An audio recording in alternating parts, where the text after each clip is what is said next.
വിണ്ണിലേക്ക് തീർത്ഥയാത്ര യേശുവെൻ്റെ മാർഗദീപം വിണ്ണിലേക്ക് തീർത്ഥയാത്ര യേശുവെൻ്റെ മാർഗദീപം നീ എൻ്റെ മാനസം പൂകുകില്ലേ നീ എൻ്റെ പ്രാർത്ഥന കേൾക്കുകില്ലേ നീ എൻ്റെ മാനസം പൂകുകില്ലേ നീ എൻ്റെ പ്രാർത്ഥന കേൾക്കുകില്ലേ. എൻ്റെ ഹൃദയം മുഴുവൻ നിൻ്റേത് മാത്രമാണ്. ഞാൻ നിന്നെ ശ്രദ്ധാപൂർവം ശ്രവിക്കുന്നു.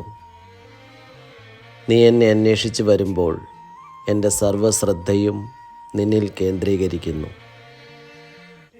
ഞാൻ മുഴുവനായും നിന്നിൽ മുഴുകിയിരിക്കുന്നു എന്ന് വിശ്വസിക്കുക.